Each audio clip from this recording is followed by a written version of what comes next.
با سلام. آموزش نصب فایل اوورکلاک سری S19 کنترل بورد امولوژیک، حالا چه 126 جیب یا 188 جیب، از طریق استیکار. فایلی که برای شما ارسال میشه فایل S19 امولوژیک SD اینیستا.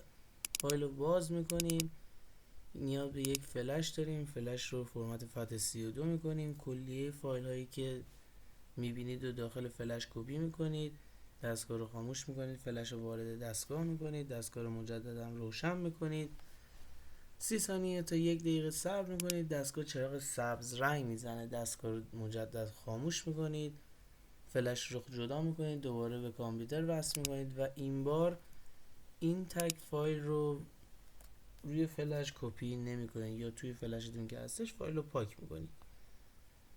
مجددا فلش رو به دستگاه وارد میکنید، دستگاه رو روشن میکنید، 3 دقیقه که صبر کنید میبینید که دستگاه اوورکلاک شده، بالا میادش. دوستان توجه کنید که این یک فایل در فلش دوم نباید باشد. ممنونم. برای دریافت فایل ها لینک کانالمون رو براتون میذارم، میتونید از طریق لینک وارد کانال تلگرام ما بشید و فایل ها رو دانلود کنید.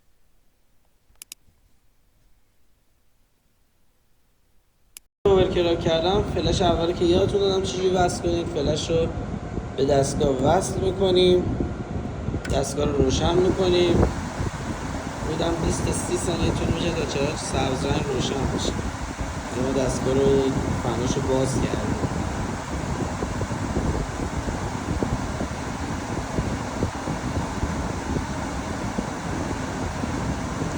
همونجور که میبینید چراغ سبز رنگ روشن شد، دستگاه رو خاموش میکنیم. وای میسیم برقش خارج بشه کامل.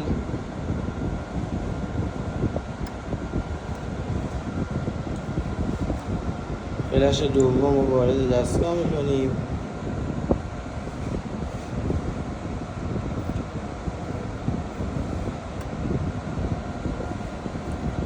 ما توی این سری با 2 تا فلش کار میکنیم که مشکلات هم کمتر بشه. فلش دوم وارد میکنیم، دستگاه رو روشن میکنیم. بودن از همینجا 2 دقیقه که وایستید میتونید دستگاه رو خاموش کنید و فلش رو بکشید. دیگه توی این قسمت چراغ‌های فل یا نورمال دستگاه دیگه روشن نمیشه. 3 دقیقه وای میسید، دستگاه رو خاموش میکنید و فلش رو میکشید، دستگاه اوورکلاک شده بالا میاد. ممنون.